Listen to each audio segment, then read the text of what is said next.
Someday you may find yourself alone, without firearms or equipment, in unfamiliar, uninhabited territory, faced with the problem of your own survival. The survival techniques you use depend on what part of the world you are in.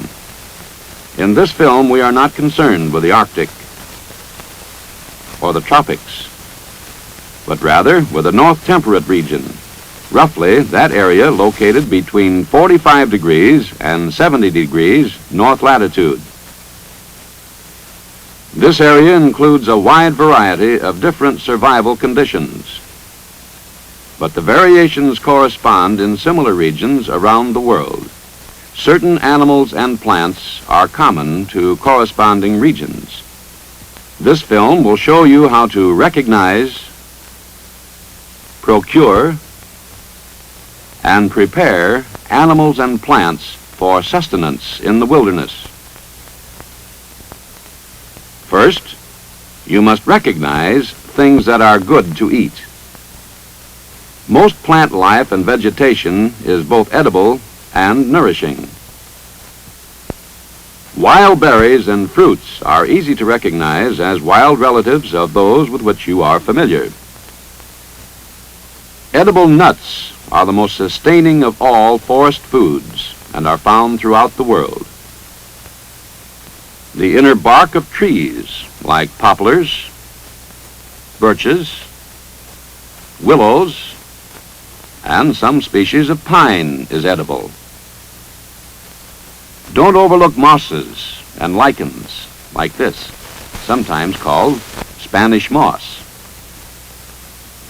Roots and herbs are one of your most important food sources. Look for young ferns in shady, wooded areas. Their tender shoots are good to eat, and none is known to be poisonous. If you are near the ocean, seaweed provides a source of food. And further inland, in fresh water lakes and ponds, you will find many edible water plants. Do not eat mushrooms because it is extremely difficult to distinguish the poisonous from the edible varieties. Remember, if you are in doubt about the edibility of vegetation, eat what the birds and small animals select for themselves. Most animals afford edible meat. The most easily recognized are the larger quadrupeds common to the area, such as these deer, elk, or moose. Such animals as mountain sheep are good to eat. Wild rabbits are generally plentiful. And you can often find squirrels, opossum, coons, and other small mammals living in hollow trees. Mice, rats, and other rodents may not be appetizing, but they yield nourishing meat and are easy to obtain. Remember that insects like this grasshopper are abundant throughout the world, and many are edible. Grubs are plentiful, and so are termites, which surprisingly are very good to eat and are easily found in wooded country.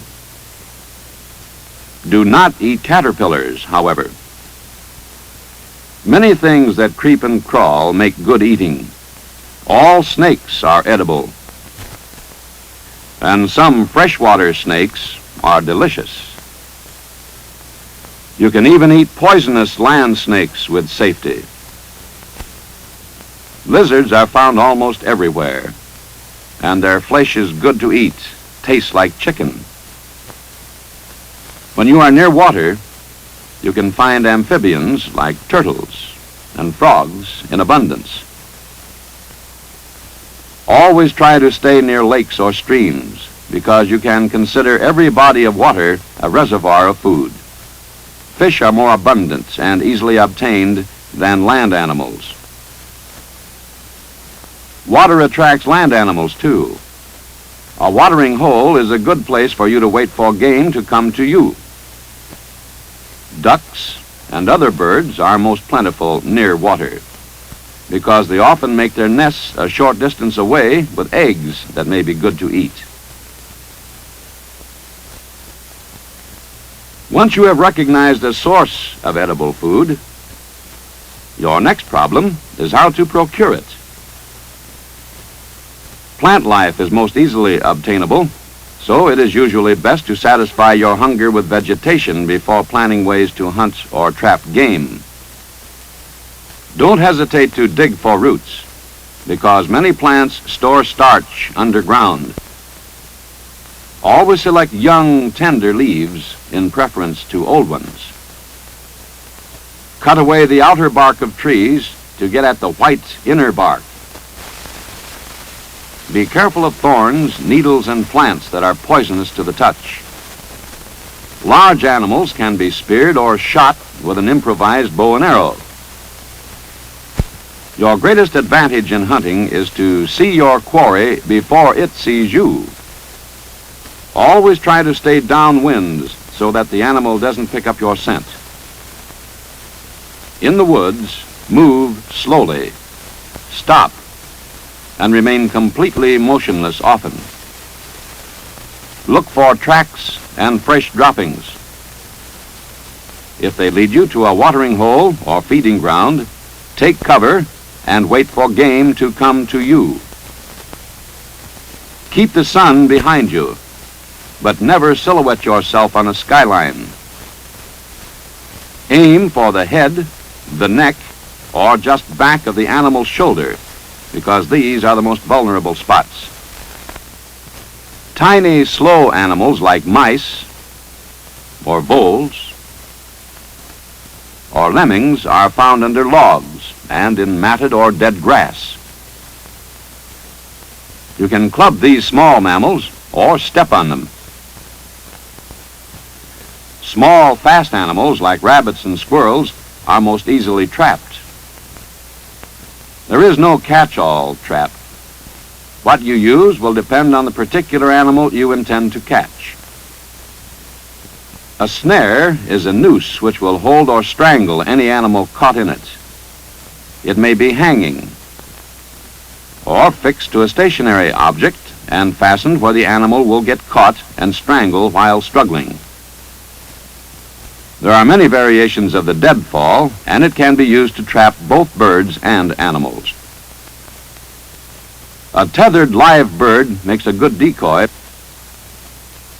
and you can make an effective animal distress sound by kissing the back of your hand. Birds and animals are creatures of regular habits.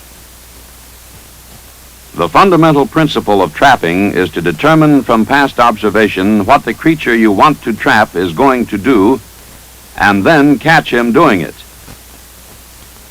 There are many methods of catching fish, and you are familiar with most of them. Early morning and late afternoon are generally the best times to fish with bait.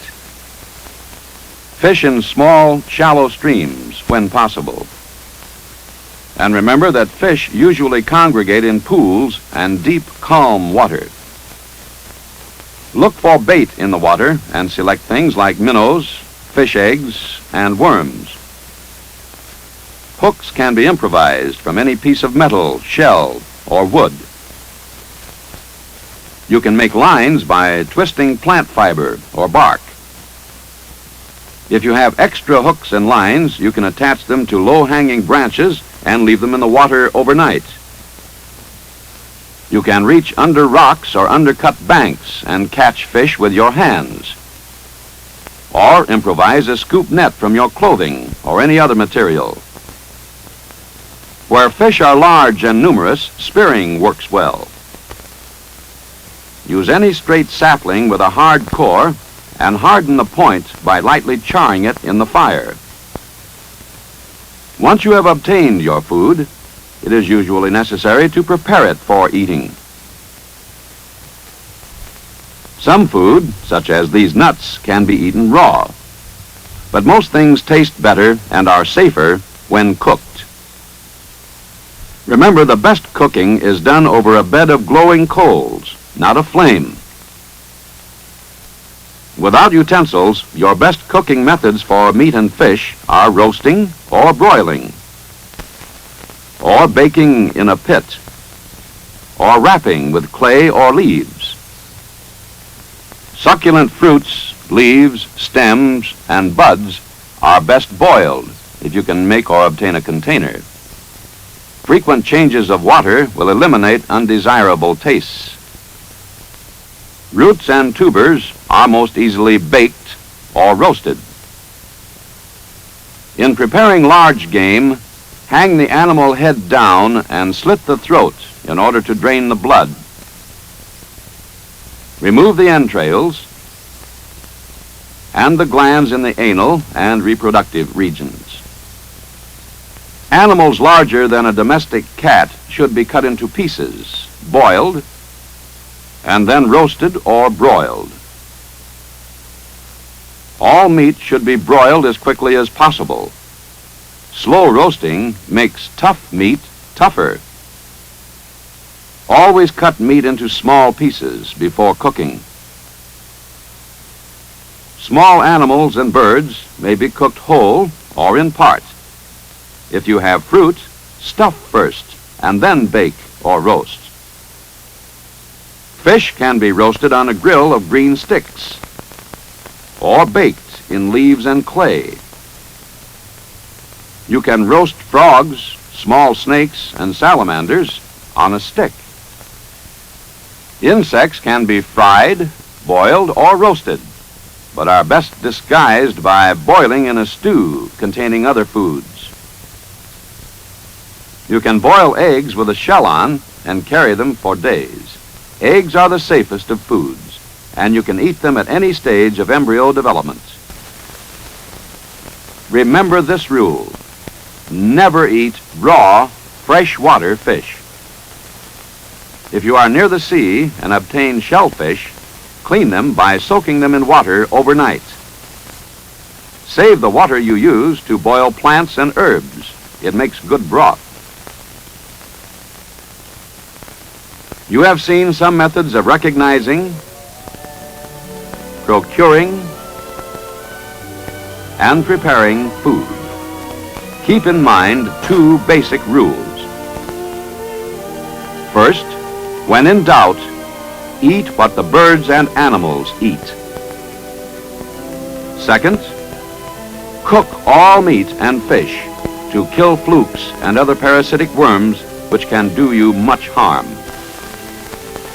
Birds, animals, and plants are plentiful in temperate areas around the world. And since no birds or mammals are poisonous to eat, you can live off the land with ease in the North Temperate region.